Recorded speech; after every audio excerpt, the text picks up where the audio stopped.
I cannot leave it there. You could go on the table. Comfortable.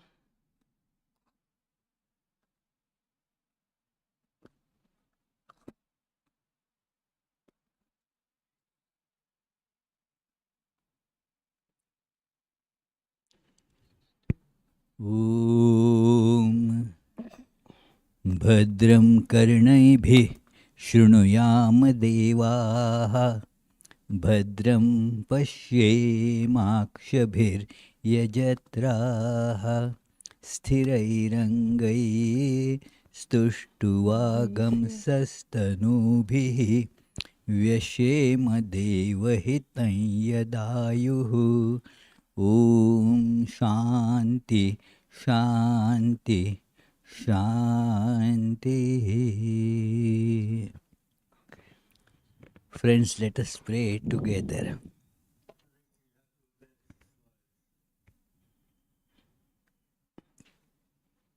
Pray together.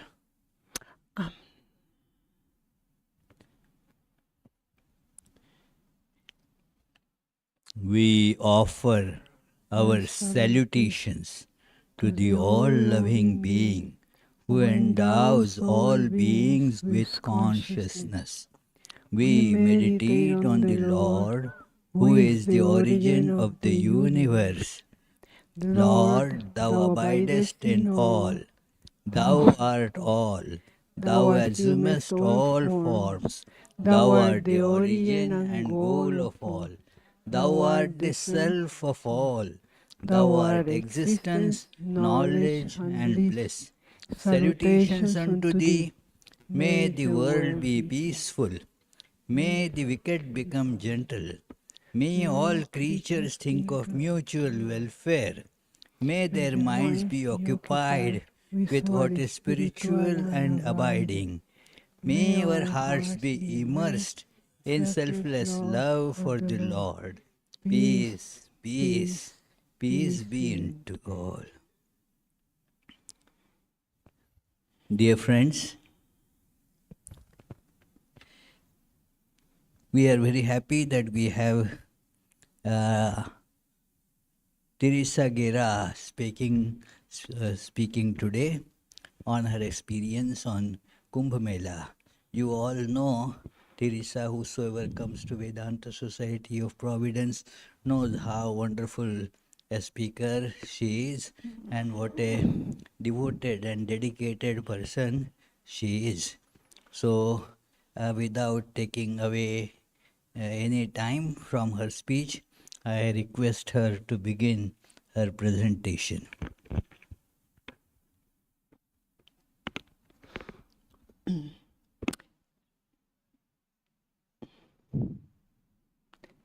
Jananim Saradam Devim Ramakrishnam Jagadgurum Padapadme Tayo Shritva Pranamamir Muhurmuhu. Okay. This talk is about my participation at the Kumbha Mela festival. I will start by having some background information about this ancient festival, followed by the chronology of events, and concluding with my insights about this experience. In a letter written by the Sri Ramakrishna Mission from Prayagraj, we read, I'm quoting, "The Kumbha Mela, the most sacred festival among Hindu pilgrims, traces its origins to a blend of mythology, history, and astrology. The word Kumbh is derived from the sacred Amrit Kalash, meaning immortal pitcher. According to the legend, which is adapted from the Puranas, after the Devasura war, both gods, Devas, and demons, Asuras, agreed to churn the ocean to obtain Amrit. the nectar of immortality.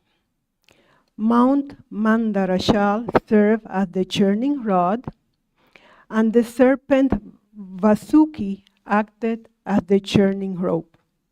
14 precious items emerged from the churning, which were divided among the Devas and Asuras.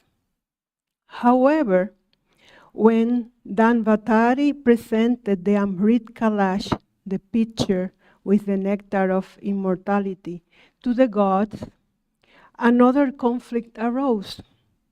Lord Vishnu, in the guise of Mohini, intervened, suggesting that everyone should partake of the Amrit.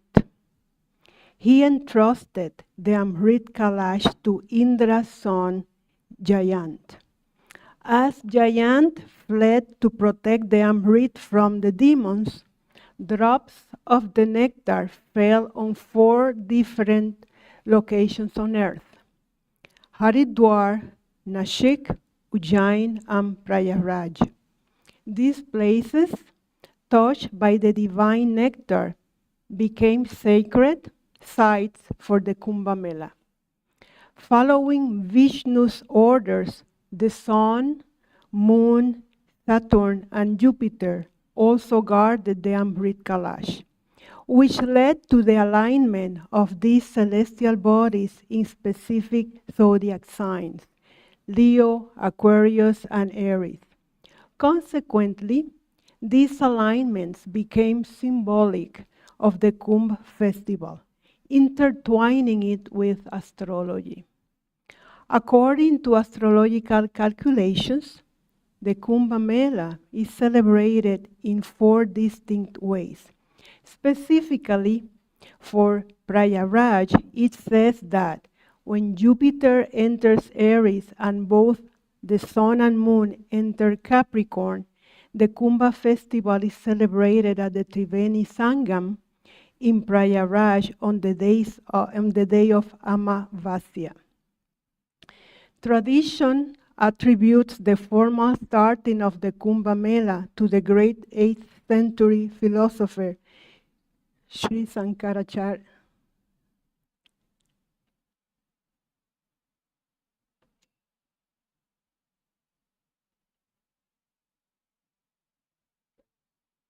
So I remove this.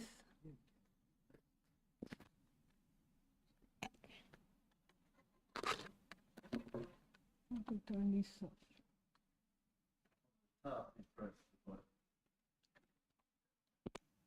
It will not interfere? No? Okay.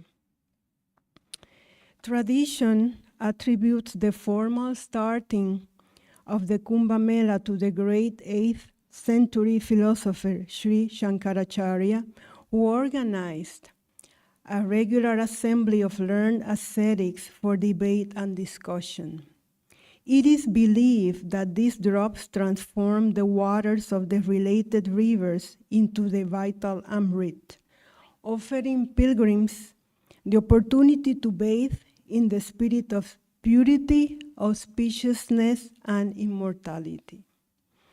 Historical evidence suggests that during the reign of King Harshavardhan, 590 to 647 AD, the Kumbh Mela gained widespread recognition across different regions.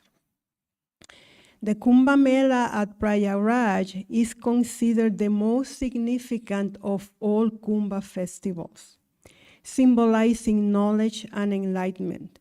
The sun, a symbol of knowledge, rises during this festival.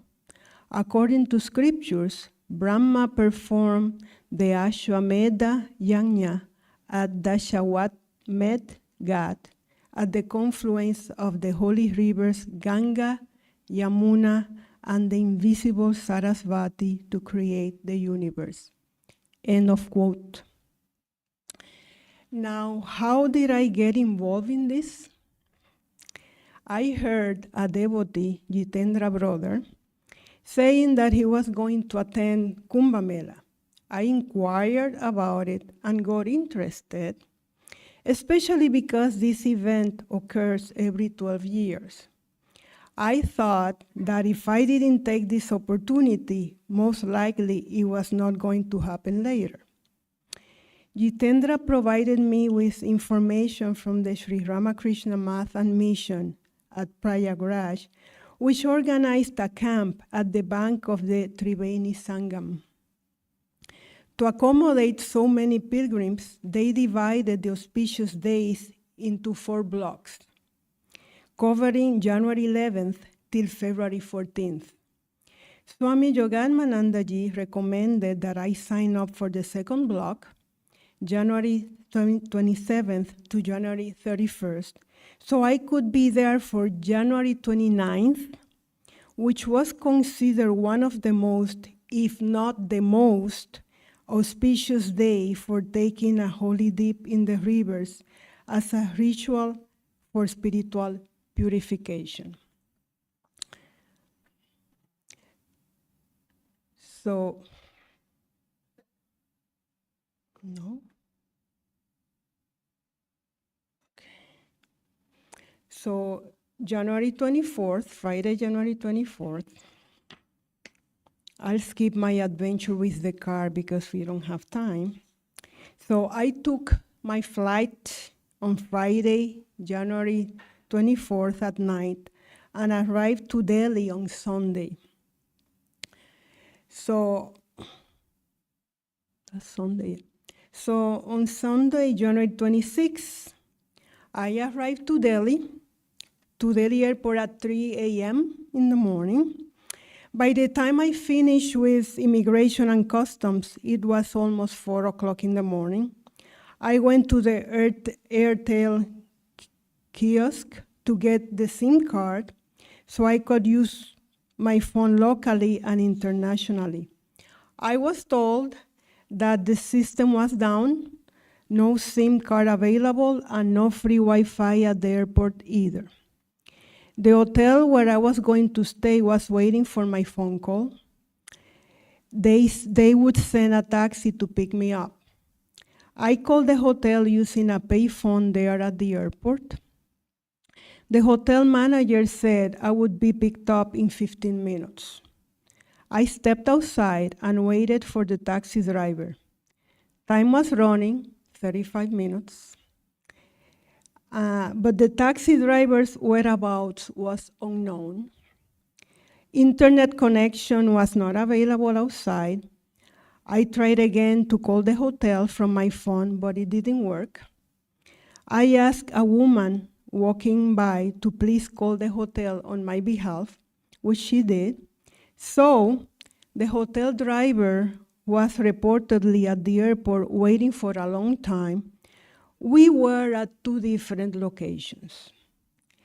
We connected, and finally I arrived at the hotel by 6 o'clock in the morning, slept for 2.5 hours, took a quick cold bath.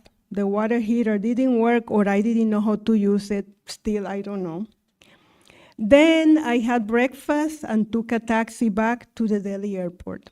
There was no SIM card available yet, but at least I got access to the airport Wi-Fi this time. I arrived to Prayagraj after 2 p.m.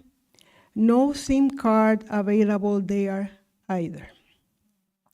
I left from Prayagraj airport in a taxi towards the Kumbha Mela camp a little after 3 p.m. As we were getting closer to the area, the traffic was becoming more congested. A lot of people walking, motorists, cars, 3-wheelers, bikes, all sharing the same road. We were stuck in traffic for 1 hour. It was 5 o'clock already. The driver, who spoke little English, told me that there were still 2 kilometers remaining, but he could not go further. He added that he had a brother. He added that he had a brother that could bring me to the camp in his motorcycle. The brother met us. He was fluent in English. We left in the motorcycle. My luggage was in between the driver's feet. while I was holding my backpack and coat sitting behind him. As we were driving, I was really amazed to see how many people were walking, carrying their luggage on their shoulders, on their heads, for such a long distance. We arrived at the Kumbha Mela area by 6 p.m. However, we didn't know where specifically the Sri Ramakrishna Sevashrama was. I had no access to WhatsApp. The motorcycle driver allowed me to use his phone's Wi-Fi to call the contact person that Jitendra had referred me to before I started the trip. We called a few times, but the contact person was not replying. It was getting dark, and the driver said he had to return home soon. I was getting nervous. Finally, the contact person replied and transferred me to a Swami who sent the Google Map specifications. While driving through the streets, we could hear ongoing chanting and bhajans. There were tents and religious groups on the sides of the street. We arrived to the Sri Ramakrishna Ashrama in less than 10 minutes. I registered and brought my belongings to the tent I was assigned to. There were some ladies already there. I greeted them, made my bed area. The two women next to me didn't speak English, but we still smiled and said hello. So those are the mats. So everyone someone sleeping in each one of them. So you see the numbers on top. I was 175. So this is mine. I have the luggage in the back.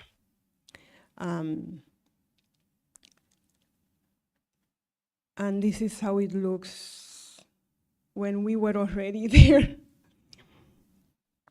Then I went to the shrine for some time. Afterwards, I went to the Secretary Maharaj's office. As we were talking, Sri Lata, a devotee sister, disciple of Swami Yoganananda Ji, showed up. I knew she was already at the camp, but had not met her yet. Sri Lata told me that she had an extra SIM card that I could use until my departure on January 31st. That was a big relief, saving grace. Eventually, we had dinner and then retired to our tents. I noticed that chanting from somewhere in the vicinity continued throughout the night. The tent was made of zinc sheets. It became very cold at night and hot during the daytime. I slept with thermals, socks, hat, mittens, my coat inside the sleeping bag. That's my sleeping bag. I registered a temperature of 47 degrees Fahrenheit at night and early morning.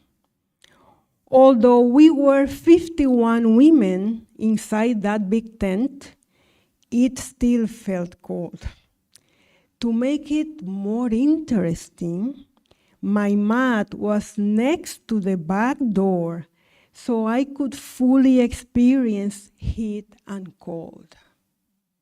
So my mat was like a little to this side. So that's the back door. And that's when everybody kept opening the door, and the air and the heat would just get inside. The tents were next to each other. First was the registration area, then the monks' tents. There were like 2 monks' tents. Then the women's tents, I think was 3 of them. So this is how it looks outside, and you see the number here. So it continued like that with doors like that. The Matajis were staying with other women in one of the tents. The Secretary Maharaj's office was to the right.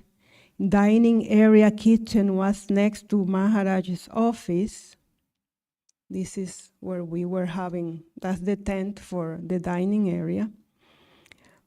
Then men's tent, which was adjacent to the dispensary and bookstore. So you see here, those are men's tent, and more to this side, that was where the dispensary was. And this is the shrine, the side of the shrine. So the shrine was, this is the dispensary, this is the bookstore here, and the dispensary is back there. The shrine was between the registration and the dispensary. So that's how it looks inside. The washrooms and faucet to wash the clothes were behind the tents. So now we'll have video number 1.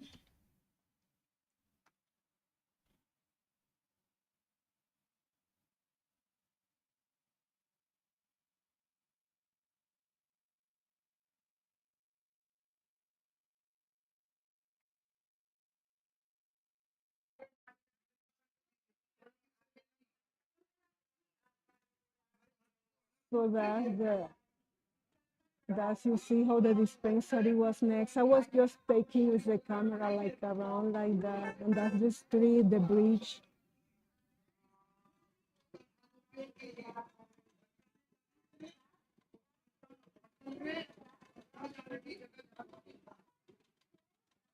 That's the registration.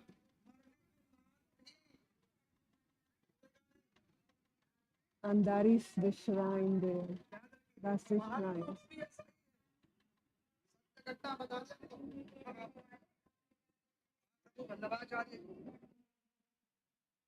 Thank you.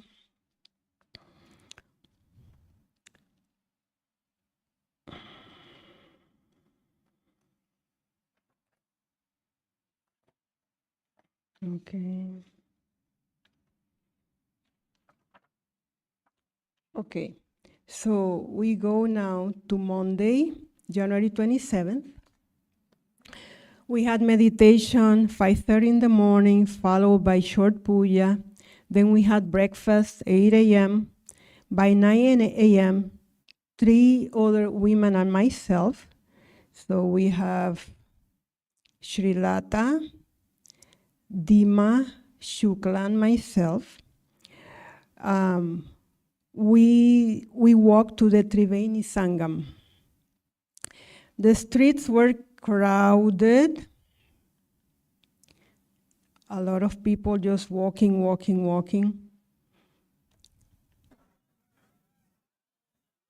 Oh, that worked. How that work? Okay, continue, that's fine. Probably, I don't know how that happened, but I don't know, but that's,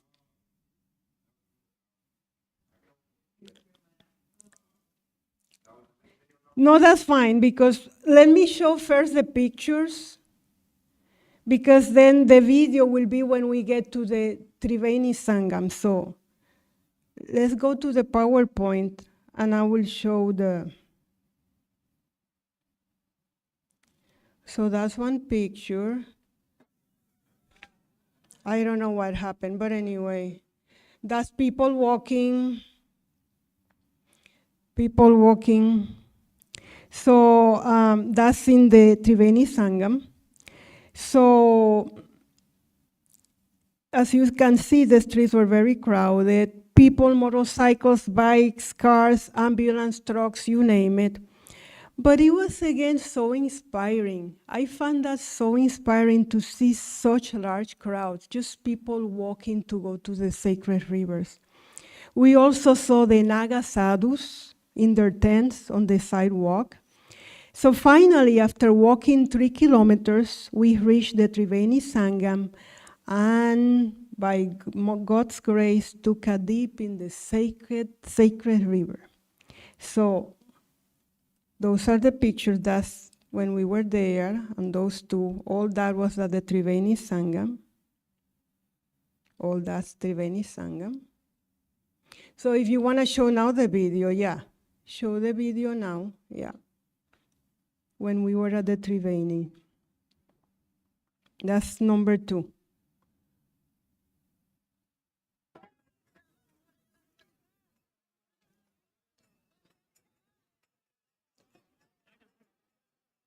If you notice, there on the bridge, there is people walking non-stop up the bridges behind.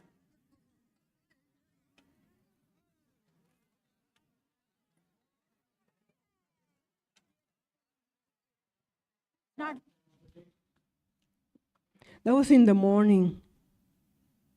Yeah, we left at 9 o'clock in the morning. So we got back to the camp by 11:45 in the morning.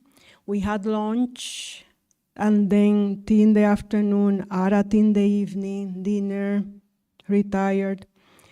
Then we get to Tuesday, January 28th. Before 4 o'clock in the morning, I could hear groups of people walking towards the Sangam while chanting. And that was so inspiring, just chanting, chanting, chanting. I went to meditation by 5 o'clock in the morning. There was silence in the shrine, but still noises in the street by cars, trucks, motorcycle, trains, people. But everything was like playing a part. Everything was playing a role in this blessed event. I had the opportunity to meet and talk with some of the nuns during the breakfast time. And we noticed that as the day passed, the number of people walking kept increasing. So people in the streets, you see the tents in the back, more people. Now video number 3.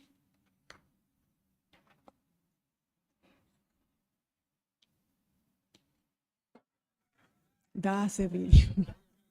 And it's walk just all day long. We saw that all day long.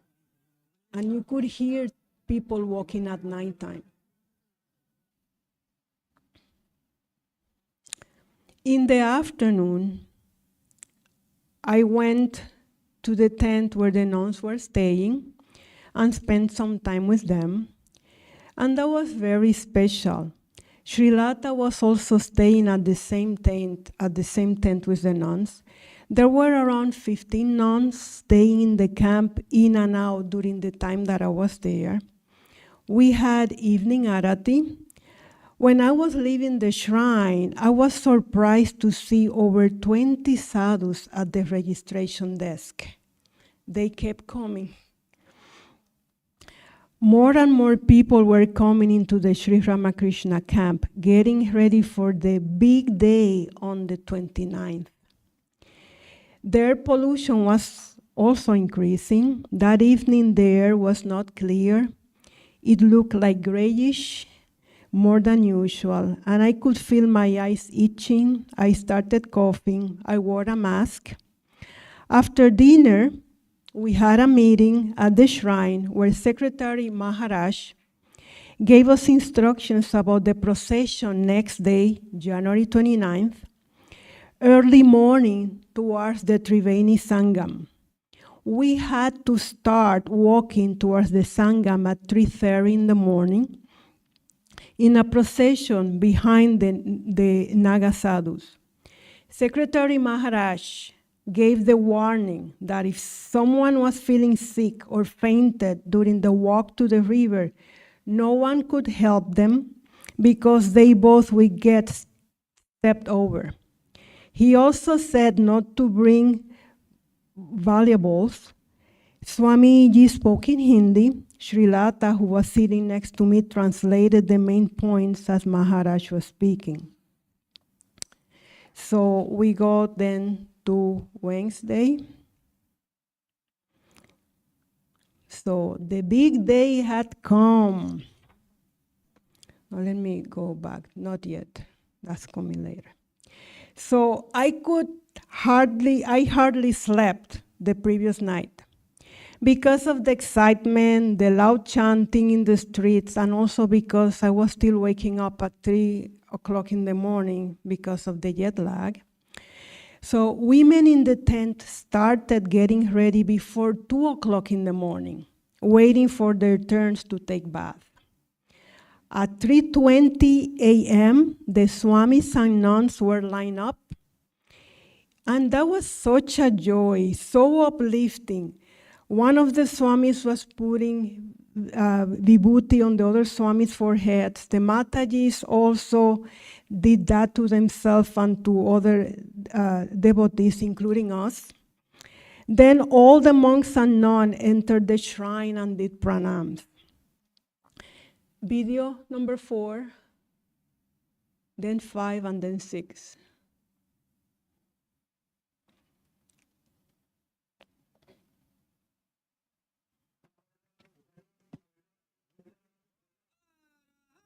That's 3:20 in the morning.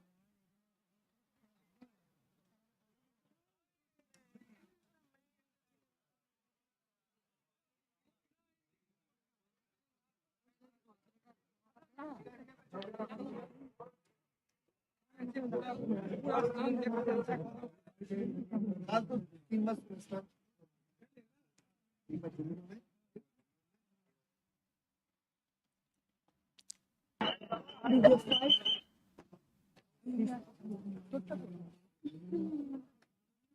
You can take because you're tall. Yeah. Okay.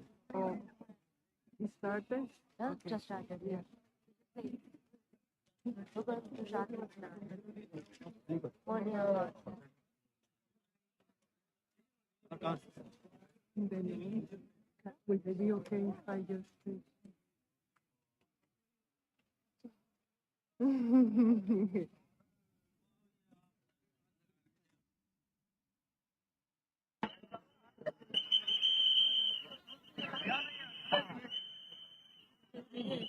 we were already outside.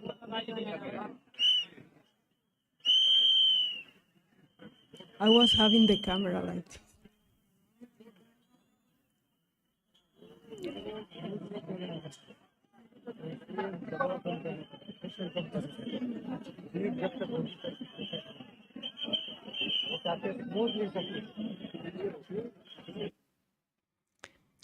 So we started walking.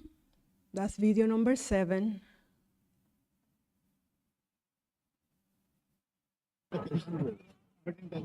Oh, it was a mob. It was so many people.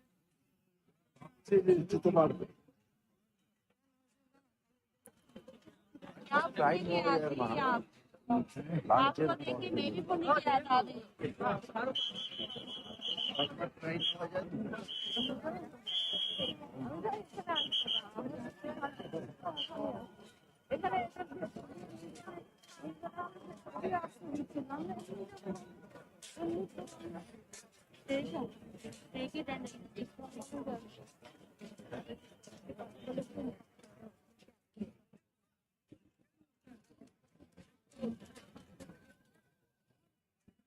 See, when you're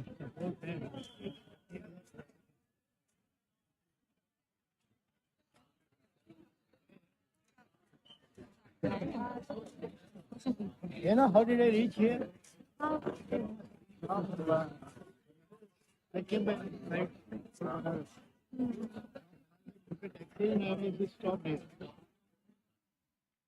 So Srilata and I were next to each other. We were all expected to walk behind the sadhus. And you can see that at that time, the crowd was huge. But that being said, people kept pushing and cutting in front of us, increasing our distance from the sadhus. At one point, the road divided. We could not figure out which was the way. Srilata and I ended taking the wrong turn. So Srilata spoke in Hindi to a police officer asking for the sadhus from the Sri Ramakrishna mission. The officer showed the way, but there was a barricade. The police officer asked Srilata to show him the badge, which we were given when we registered.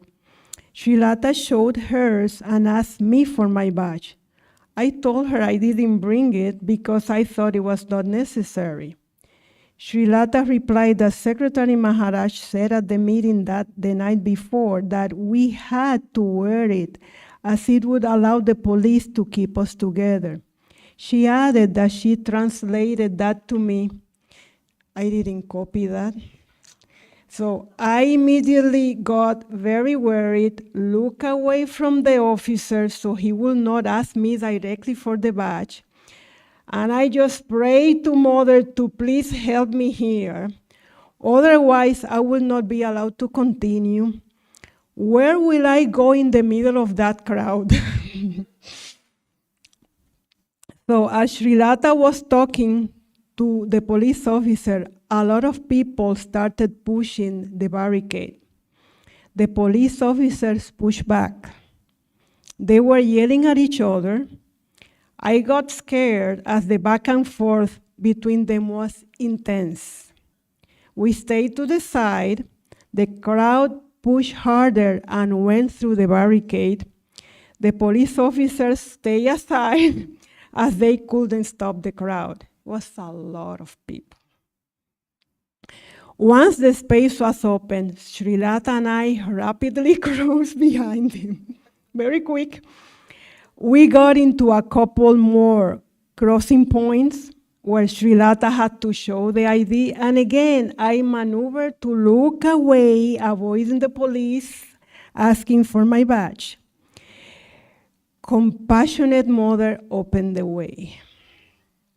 Finally, after several inquiries, we got a hold of the sadhus. We walked a few steps with the crowd, and then the police stopped everyone. We were stuck for a while. Then people started pushing. Police officers were yelling to back off. The police actually grabbed people that were much in front of us and shoved them to the side because of the pushing. They were yelling in Hindi or another language. I assume it was Hindi. The swamis and nuns spread out. So that's when we got stuck. We just stopped there and we were waiting. Video number 8.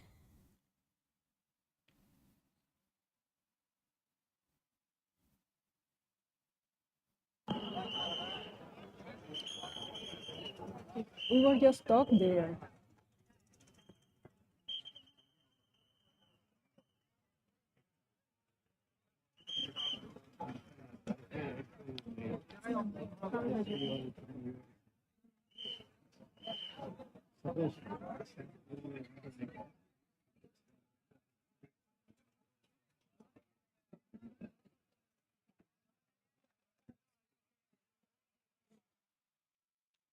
Srilata was told that we have to leave. Someone said that there was an accident and we had to take another route. It felt confusing. It was so much talking back and forth. Some of the swamis reportedly went back to the camp and would try again later on. Others went to the Ganga. We decided to go to the Ganga side as well. A devotee from the camp that was walking with us, Chaturvediji, said that he was taking dips every morning in an area of the Ganga that was close by, about 10 minutes away. It was 5:15 a.m. already. The three of us started walking. I thought it was going to be a smooth 10-minute walk. We got to an intersection. There was pushing in all directions. It was insane. A lot of people. I really felt like I was in a whirlpool. It was like this. The three of us were like really holding each other. And we had to push back to continue walking. That was the only way. When we got to the Ganga side, half an hour later, it was already 5:45. The crowd was also large, but easier to manage as they were spread out. We took turns to take our holy dip. So we did it by Mother's grace. Video number 9.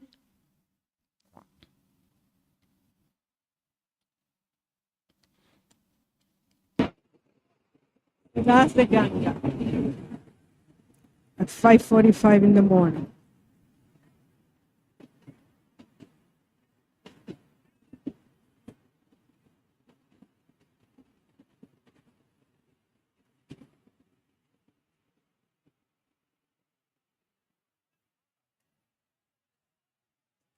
श्रद्धालुओं का अनुरोध है यहाँ पे हट जाइए, यहाँ पानी बहुत गहरा है।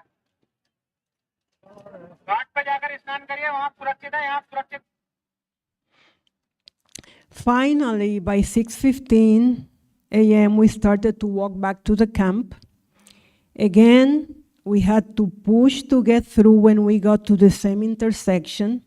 Still a lot of people.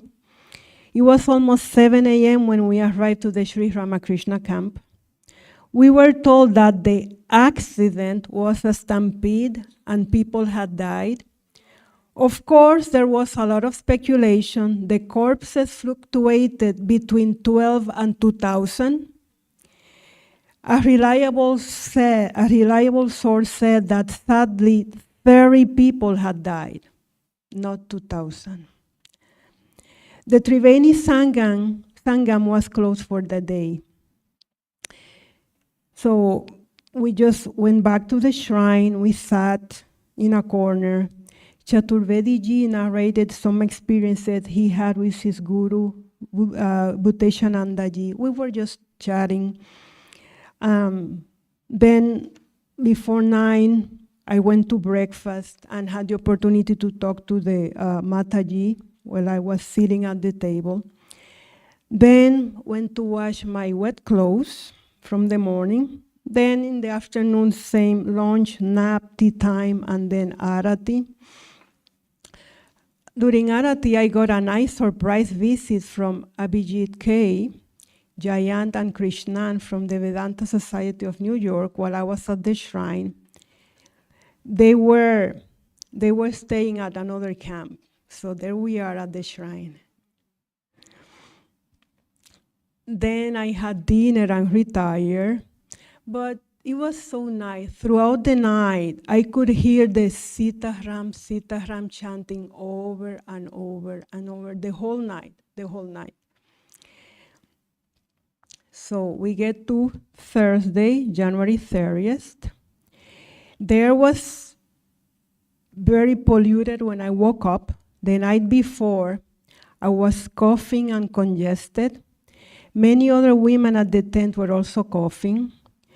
When I went to the shrine at 5 a.m., I was not able to see anything in front of me. It was just completely foggy. And it stayed like that for a while. But the amazing part is that the fog didn't stop the devotees or other people to engage in their routine. Still, groups of people continue walking towards the sacred rivers.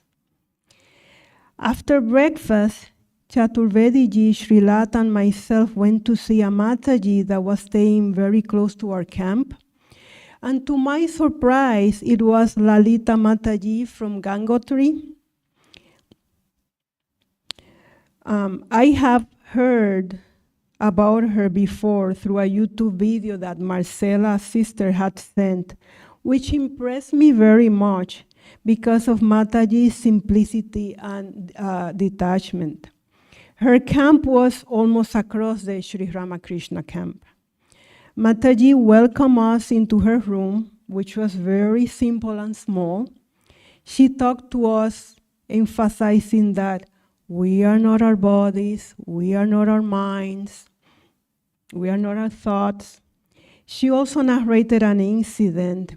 She said that as we were talking about the fog, and the coughing because of the pollution, she said that she said that sometime earlier she had a cold and could not talk much because she had lost her voice.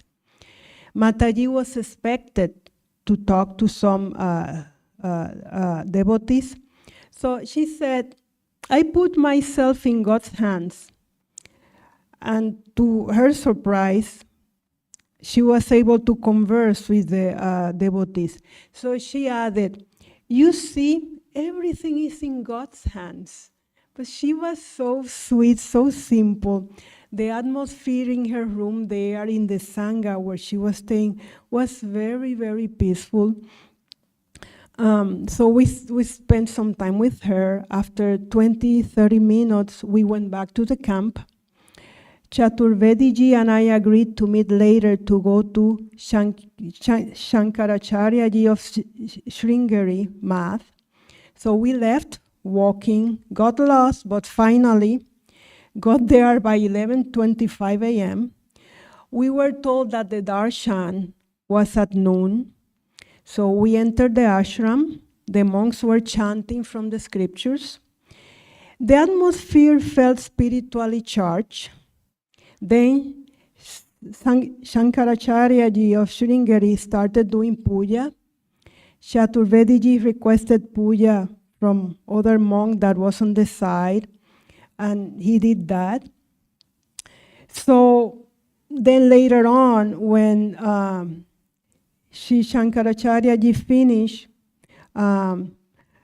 we had his darshan, and he gave us fruits and prasad. So as I was leaving, then we ran into Abhijit C. from Jersey and Jayant. Oh, that's when we were with Shankaracharya of Sringeri. That was at the puja.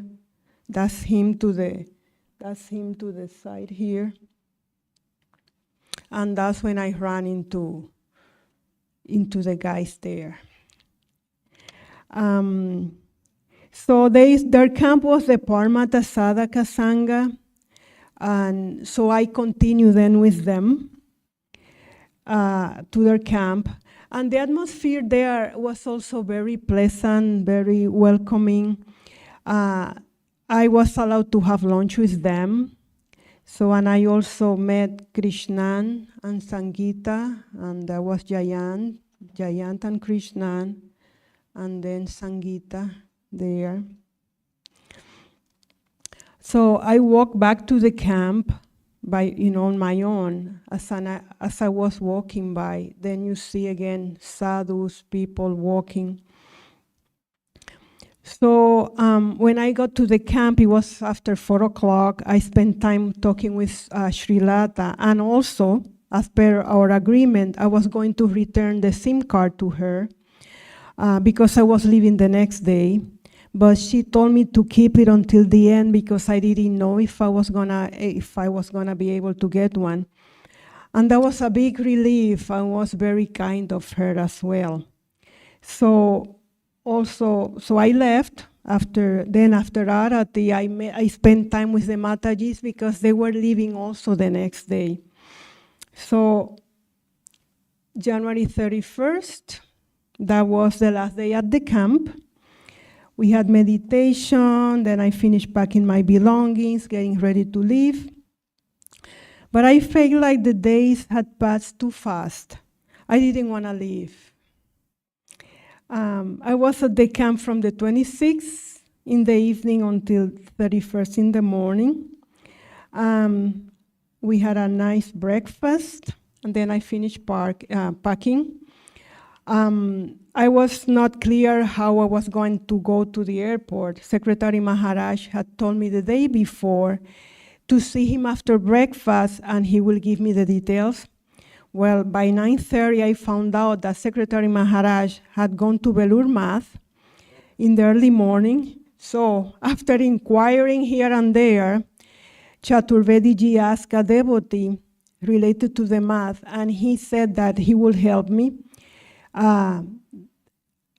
He will get me to the city where I could get a car because taxis were not allowed to get there where we were. So this devotee had a motorcycle. So first I went to the shrine, did pranams to the sadhus at the registration desk, and then got ready to leave. So I sat behind the motorcycle driver with my backpack on my shoulders and my luggage resting on my legs because he didn't have any space next to his feet for my luggage. So that was an unexpected workout, but that was fine. The ride was 25 minutes. And so we had to cross the bridge to get to the city. And that was so special. It was so uplifting to see as we were as we were leaving, and then you see to the side the bridge, and again, people walking with luggage on their shoulders, on the head. I also see people at the river taking a dip, sadhus walking around. That was such a joy, just to live with that, it was to keep that nice impression in my mind as I was living. So once we were at the city, the devotee driver bought a couple of vacant autos and shouted something, I guess in Hindi. So one of the drivers stopped and agreed to take me to the airport for 2,000 rupees. I was told at the camp that the taxi drivers were charging 5,000 rupees because of the high demand. So the motorcycle driver refused to charge me for the ride. He went back to the camp after he exchanged some information with the auto driver who did not speak English. So it was 11 in the morning already. I arrived to the airport around 12:15. My flight was at 3 p.m. I didn't have proper lunch. I was exhausted. I fell asleep in the plane, and we landed in Delhi at 4:30 p.m. So that was the end of the Kumbha Mela adventure. But what did I get from it? That's the question. What did I get from it? So as I read at the beginning from the Sri Ramakrishna Mission letter, Kumbha Mela is a blend of mythology, history, and astrology. It is said that Mahakumbh is celebrated every 12 years, aligning with Jupiter's orbital cycle, Brihaspati. When Jupiter aligns with specific zodiac signs, it generates cosmic energy with spiritual benefits. It is believed that bathing in the holy river during the auspicious days would purify the body and mind. Now, does that mean that once I get into a river considered holy, my sins will be removed, but I could continue my life making no deeper spiritual changes? Thakur had mentioned that people will take a bath on the Ganges to purify themselves, but the sins will fall back on them after they get out of the sacred river. Therefore, something else needs to happen. First of all, having faith is a very important factor here. We need to take a leap of faith at the beginning. So I have to believe that there had to be something special at that place. That is not just a legend that gives the opportunity to take a cold dip with no soap. But it is also crucial to imbibe and put into practice what the sages and scriptures have said or done. As Sukalyan described when he gave us the talk about the significance of Shraddha, of taking the steps that will validate and reinforce our faith. In other words, we take a dip in the holy river by faith, and we put that faith into practice by opening our hearts, our minds, to learn, to experience. What things or events at the Kumbha Mela help to validate or reinforce that faith?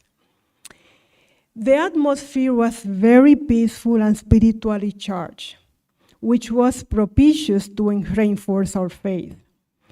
On the second night that I was at the camp, I stepped outside after evening arati and meditation.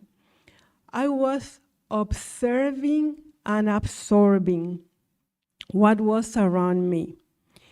And you could feel something deeper amid the constant beeping of the cars and people shouting. Video number 10.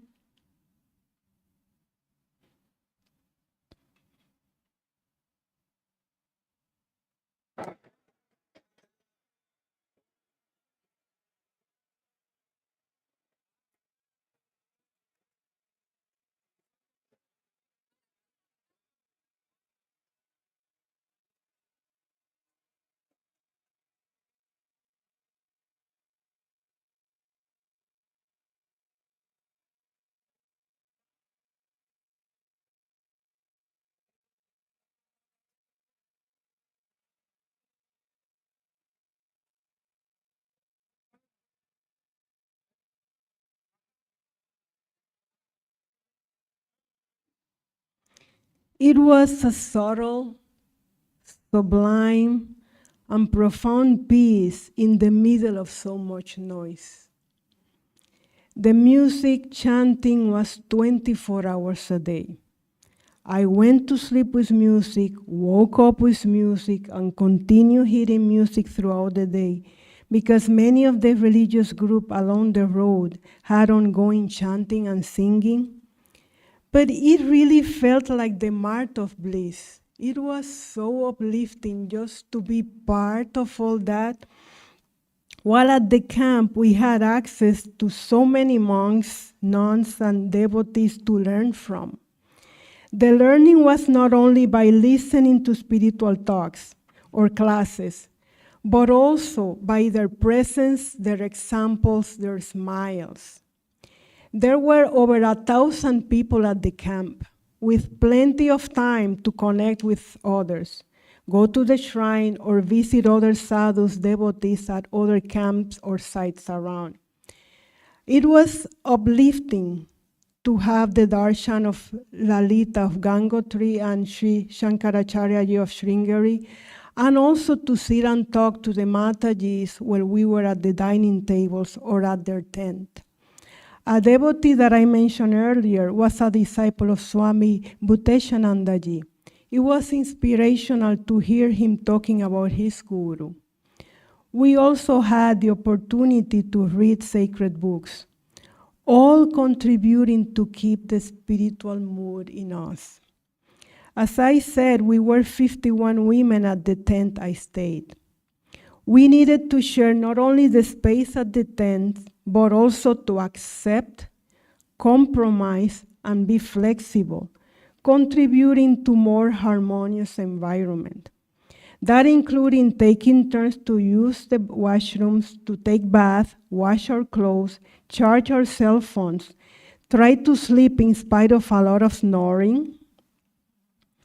Oh, this slide that's where we charge our cell phones.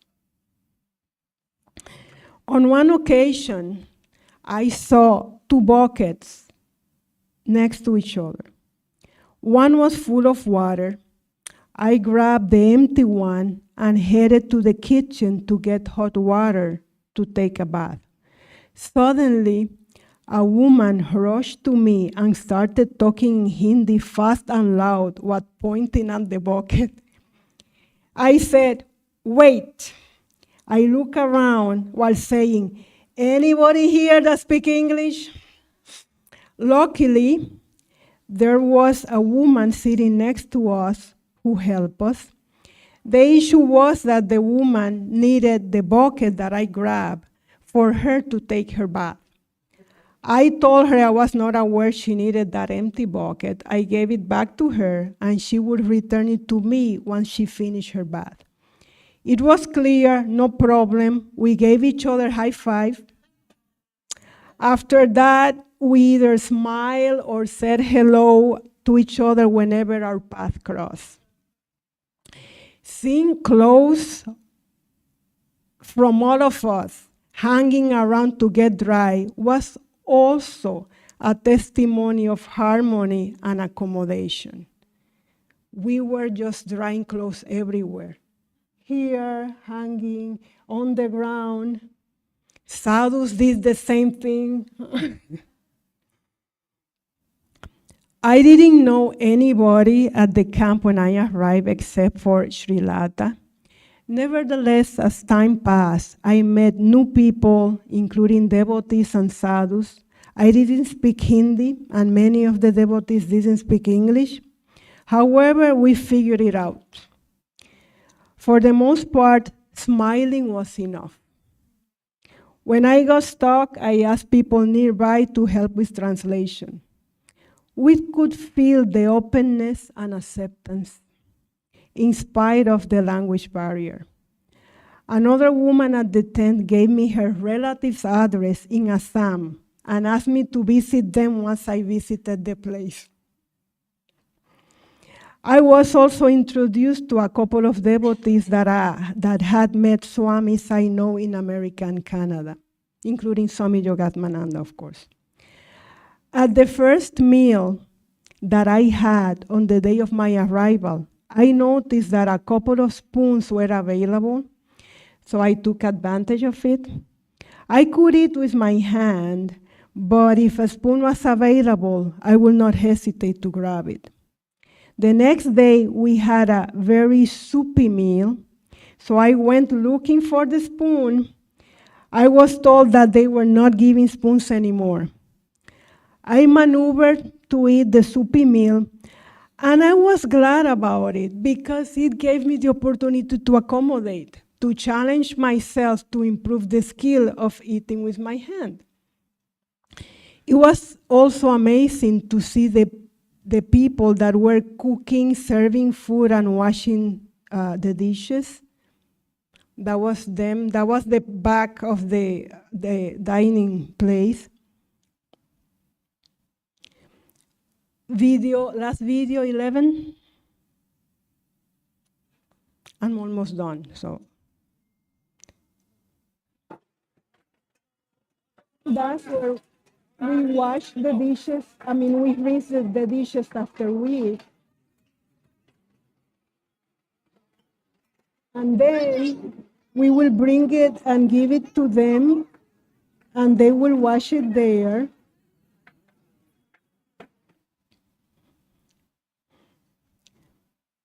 So besides that, seeing the hard work of doctors in the dispensary in spite of so many patients, not just from the camp, but from the neighborhood, Srilata told me that in one day, they saw over 500 people at the dispensary in one day. Can you imagine? Outside the camp in the street, police officers were very helpful in giving directions. After I met with the New York devotees at the Parmata Sadhaka Sangha, I had to walk back by myself to the Sri Ramakrishna camp. I asked for directions to a police officer. He called another officer nearby who spoke English and very nicely helped me out. So everything was like a piece of the big puzzle, making this big festival moving forward, including situations that we could consider scary or upsetting. The noises of the trains, cars, etc., the music, chanting 24 hours a day, the low temperatures, were all part of the experience. Something was obviously common to all of us, to everything there. Holy Mother said that we have to accommodate to place, time, and circumstances. This I consider a very important teaching because when we accommodate, we are opening our hearts, our minds to learn, to live in harmony, to grow spiritually by putting into practice our faith. Kumbha Mela offered that opportunity. Thank you. To conclude, I want to give my heartfelt thanks to many people that contributed for this trip to happen. Thank you, Swami Yogananandaji, for your blessings, advice, and suggestions. Thanks also to Prasuna, who helped me immensely with the organization of the trip to India. Thank you, Jitendra, for the inspiration and helpful information. Sri Lata for being my guardian angel while we were at the camp. Adi Maharaj helping with the movies, the slides. Thank you also to my other devotee sisters and brothers for their support and encouragement. Thank you very much. Jai Ma. Okay.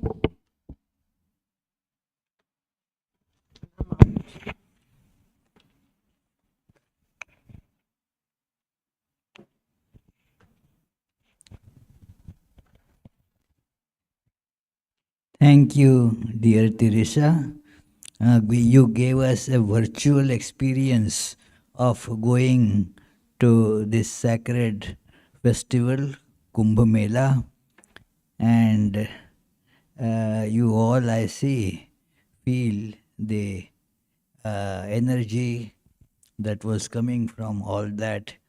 So, this is how the pilgrimage helps all of us. And when somebody narrates like that, it is very useful.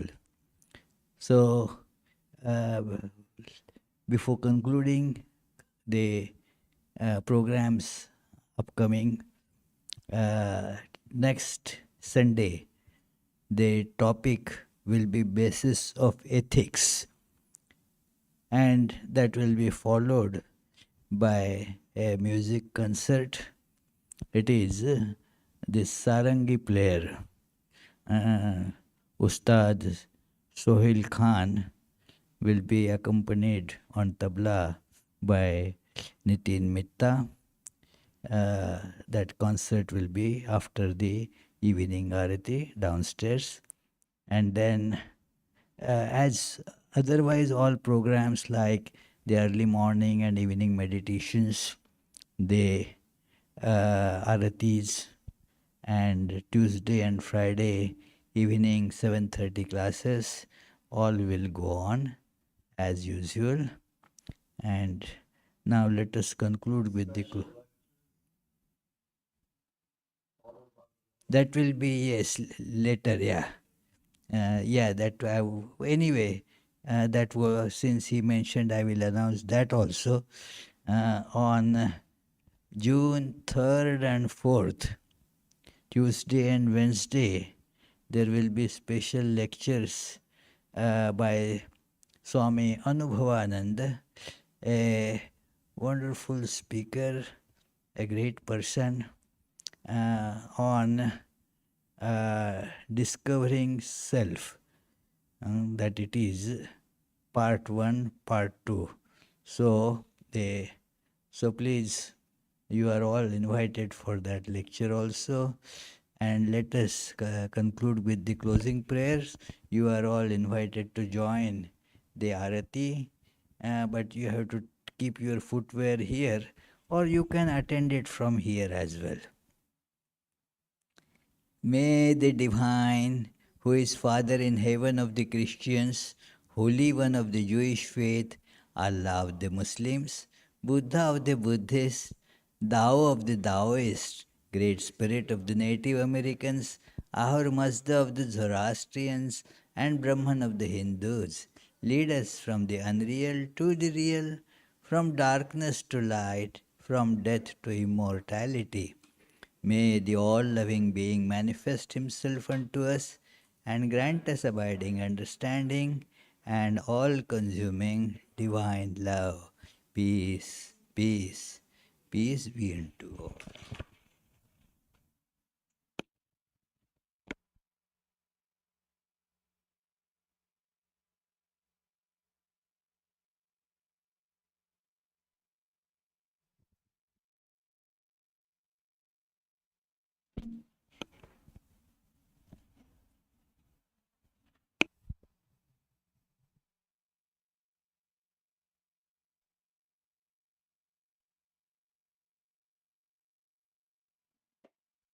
How to switch?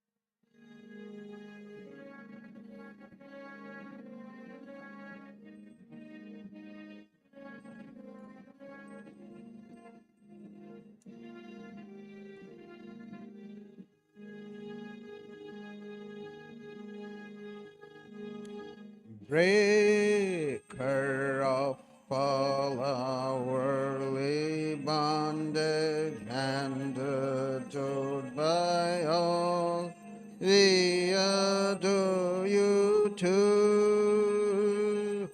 Stainless Lord, assuming human form. Stainless Lord, assuming human form. Transcendent yet filled with love. You free us from the stain of sin and ornament our world.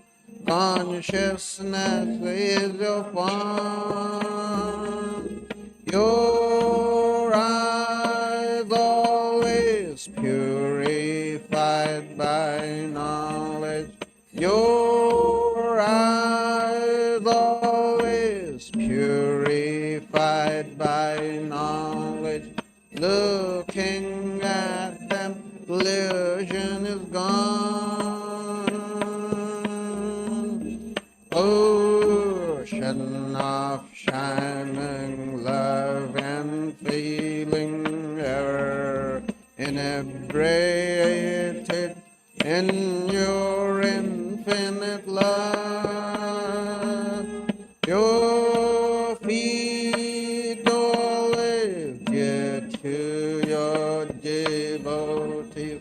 Your feet always get to your devotees.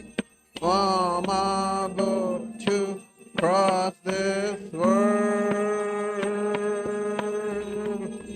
reveal to us as God incarnate and the Lord of all things, helping us join with you. Your mind's always set in the divine light. Your mind's always set in the divine light. This we can see through your grace. Destroyer of our worldly sorrow and compassion soul, infinite is the word. Your life offered for the world's deliverance. Your life offered for the world's deliverance, saving us from darkness and fear. Renouncer of lust and lucre, therefore you were always spurning sensual life. Lord of monks, you are the best of men. Lord of monks, you are the best of grant to us pure love for you. You're fearless and you're free from doubting, with your mind very firmly resolved. Causeless refuge of your devotees, causeless refuge of your devotees, renouncing caste and birth. Our treasure is your holy feet, which take us very soon across this puddle of life. You give love and even sightedness. You give love and even sightedness to remove our anguish here. Our treasure is your holy feet, which take us very soon across this puddle of life. You give love and even sightedness. You give love and even sightedness to remove our anguish here. Greetings to you, O Lord, beyond both speech and mind. Greetings to you, O Lord, beyond both speech and mind. Yet you are the basis of both. O Lord, yet you are the basis of both. Great light of all lights, blazing in the heart state. Great light of all lights, blazing in the heart state. Darkness is destroyed by your light. Oh Lord, darkness is destroyed by your light. Greetings to you, O Lord, beyond both speech and mind. Greetings to you, O Lord, beyond both speech and mind. Yet you are the basis of both. O Lord, are the basis of both. Great light of all lights, blazing in the heart's gate. Great light of all lights, blazing in the heart's gate. Darkness is destroyed by your light. Oh Lord, darkness is destroyed by your light. Langa ranga bhanga. These are all the sounds of mridanga. Langa ranga bhanga. These are all the sounds of mridanga. Spiritual songs devotees are singing for your worship divine. Spiritual songs devotees are singing for your worship divine. Jaya Jaya for your worship divine. Hara Hara for your worship divine. Shiva Shiva for your worship divine. Breaker of all our worldly bondage and adored by all, we adore you too. Jai Shri Guru Maharaj Ji Ki Jai.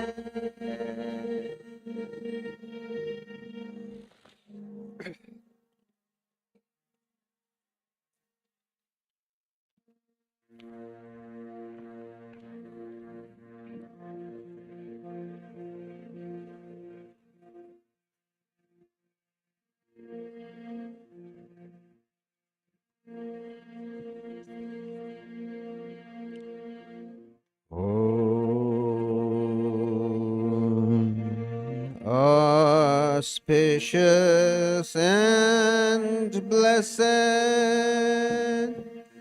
graciousness sublime,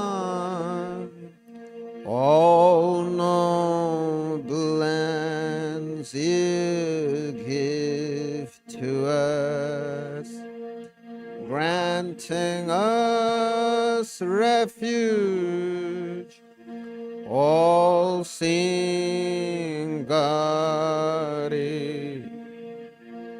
O Mother Divine, our love to you. Creation, preservation, dissolution are your powers, eternal one.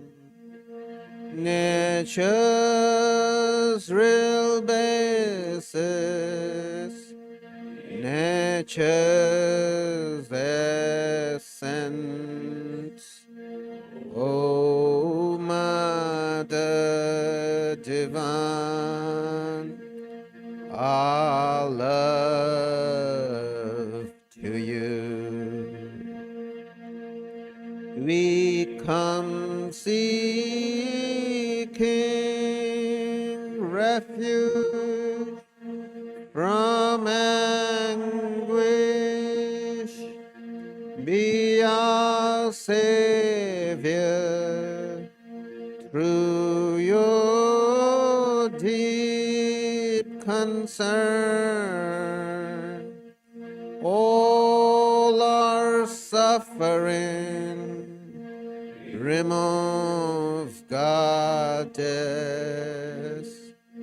O Mother Divine, our love to you. Victory, O Mother Divine, our love to you. Blessed Mother Divine, our love to you. Blessed Mother Divine, our love to you. Blessed Mother Divine, our love to you.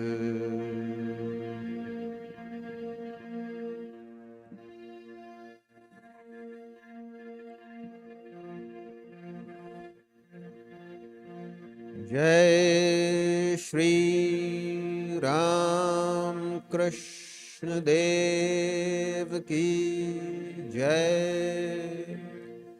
Jai Shri Sarda Devi Ki Jai. Jai Shri Swami Vivekanand Ki Jai. Jai Shri Buddhadev Ki Jai. Jai Shri Jesus Christ Ki Jai.